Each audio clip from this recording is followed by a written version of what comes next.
Avez-vous déjà ressenti ce vide? Ce moment, au milieu du bruit du monde, où tout semble soudainement silencieux. Une question qui monte du fond de votre cœur sans que vous osiez toujours l'écouter. Quel est le sens de tout cela? Pourquoi suis-je ici? Nous courons, après le succès, après l'approbation des autres, après des plaisirs qui ne durent qu'un instant. Mais une fois la ligne d'arrivée franchie, le vide revient, comme une soif que rien dans ce monde ne parvient à étancher. Et si cette soif n'était pas un problème, mais un appel? Aujourd'hui, sur Parole et Passion, nous ne parlons pas de religion, nous parlons de vérité. D'une vérité qui n'est pas une idée, mais une personne.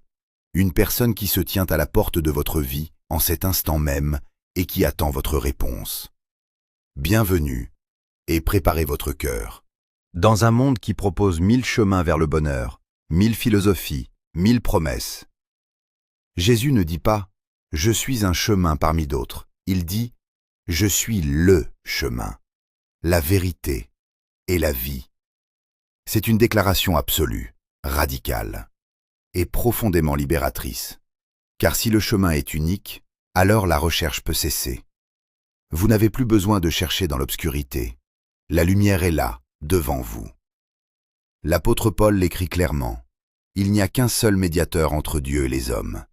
Pas un prêtre, pas un saint, pas une tradition. Jésus-Christ. Lui seul a traversé la distance infinie qui sépare un Dieu saint d'une humanité brisée. Lui seul a payé le prix, et c'est pour cela qu'il est incontournable. Vous ne pouvez pas atteindre Dieu en contournant sa croix.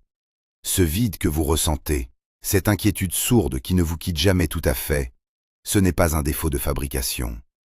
C'est une signature. Dieu a mis l'éternité dans votre cœur, dit l'Ecclésiaste. Vous avez été conçu pour quelque chose de plus grand que ce monde. Et seul celui qui vous a créé peut combler ce que rien d'autre ne remplit. Jésus n'est pas une option parmi d'autres. Il est la réponse que votre âme cherche depuis toujours. De la Genèse à l'Apocalypse, toute la Bible pointe vers lui. Chaque prophétie, chaque promesse, chaque sacrifice trouve son accomplissement en Jésus-Christ. Il n'est pas un personnage secondaire de l'histoire, il en est le centre, l'auteur et le héros. Jean 3,16 résume tout le plan de Dieu en une phrase. Un amour si grand qu'il a donné ce qu'il avait de plus précieux, pour vous. Dire oui à Jésus, ce n'est pas signer un contrat religieux. Ce n'est pas s'inscrire dans une institution. Ce n'est pas cocher une case sur un formulaire spirituel. Dire oui à Jésus, c'est ouvrir la porte à une relation. La relation la plus profonde, la plus sincère, la plus transformatrice que vous vivrez jamais. Imaginez quelqu'un qui vous connaît parfaitement, vos forces, vos faiblesses, vos blessures les plus secrètes, et qui, malgré tout, vous aime sans condition. C'est exactement ce que Jésus vous offre. Le premier pas, c'est l'honnêteté. Regardez sa vie telle qu'elle est, et non telle qu'on voudrait qu'elle soit. Nous avons tous fait des choix que nous regrettons. Nous avons tous blessé, menti, trahi. Nous avons tous tourné le dos à Dieu à notre manière. Et reconnaître cela, ce n'est pas de la faiblesse. C'est le courage le plus profond. Car c'est dans cette humilité que la grâce peut enfin couler. Dire oui, c'est accepter que quelqu'un d'autre a payé votre dette.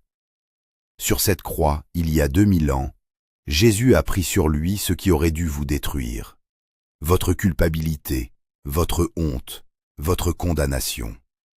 Et il a dit, c'est accompli. Vous n'avez rien à ajouter, vous n'avez rien à mériter. Vous avez simplement à recevoir. Et voici peut-être le pas le plus difficile. Acceptez de ne plus être le capitaine de votre propre vie. Nous aimons le contrôle, nous aimons nos plans. Mais combien de fois nos plans nous ont-ils conduits dans des impasses?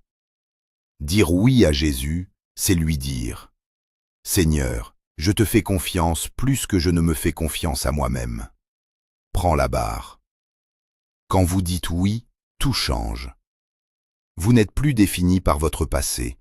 Vous n'êtes plus prisonnier de vos échecs. Paul le dit magnifiquement. Vous devenez une nouvelle créature. Les choses anciennes sont passées. Tout est renouvelé.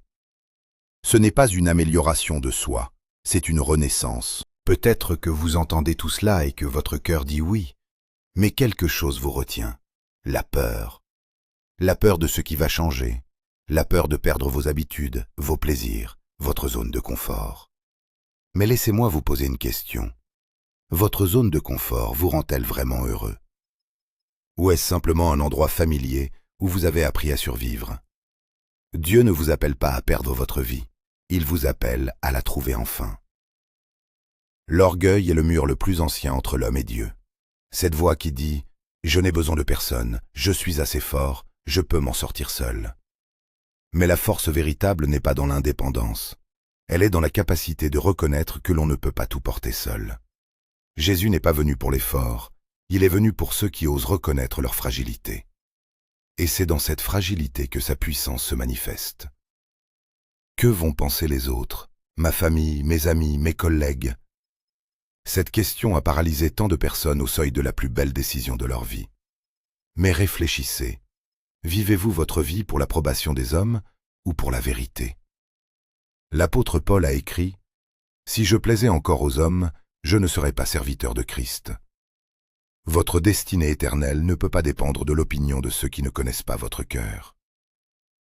Et puis il y a le passé, ce poids que vous portez, ces erreurs qui vous hantent la nuit, cette voix qui murmure « Tu es allé trop loin, il est trop tard pour toi. Dieu ne voudrait pas de quelqu'un comme toi. » C'est un mensonge, le plus grand mensonge de l'ennemi. Car il n'existe aucun passé que la grâce de Dieu ne puisse couvrir.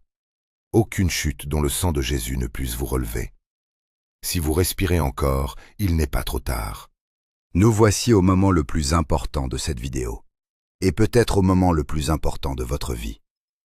Tout ce que vous avez entendu aujourd'hui vous a conduit ici, à ce carrefour. Jésus ne vous force pas, il ne brise pas votre porte. Il frappe, doucement, patiemment, et il attend. La question n'est plus « Est-ce que Jésus est réel ?»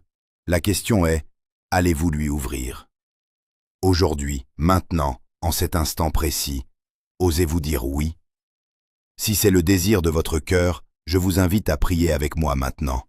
Là où vous êtes, fermez les yeux, posez votre main sur votre cœur et répétez ces mots avec sincérité. Seigneur Jésus, je viens à toi tel que je suis. Je reconnais que j'ai besoin de toi. Je reconnais que j'ai péché et que je ne peux pas me sauver moi-même. Je crois que tu es le Fils de Dieu. Je crois que tu es mort sur la croix pour mes péchés et que tu es ressuscité le 3e jour. Aujourd'hui, je te demande pardon. Je te donne ma vie. Prends le contrôle. Sois mon Seigneur, mon Sauveur et mon ami. Merci pour ton amour inconditionnel. Merci pour cette grâce que je ne mérite pas, mais que tu m'offres librement. Au nom de Jésus, Amen. Si vous avez prié cette prière avec sincérité, bienvenue dans la famille de Dieu. Le ciel se réjouit pour vous en cet instant. Votre vie ne sera plus jamais la même. Maintenant que vous avez fait ce pas, votre aventure ne fait que commencer. Trouvez une église qui enseigne fidèlement la parole de Dieu. Lisez votre Bible chaque jour. Parlez à Dieu dans la prière comme vous parleriez à votre meilleur ami. Et n'ayez pas peur de témoigner de ce que Jésus a fait dans votre vie. Votre histoire peut toucher quelqu'un d'autre. Si cette vidéo a touché votre cœur, partagez-la avec quelqu'un qui en a besoin. Écrivez en commentaire « J'ai dit oui à Jésus aujourd'hui ». Votre témoignage encouragera d'autres personnes à faire le même pas. Abonnez-vous à Parole et Passion et activez la cloche de notification pour ne manquer aucune de nos prochaines vidéos. Jésus dit dans l'Apocalypse « Voici, je me tiens à la porte et je frappe. Aujourd'hui vous avez ouvert cette porte et il est entré. Pour toujours. Que Dieu vous bénisse. À très bientôt sur Parole et Passion.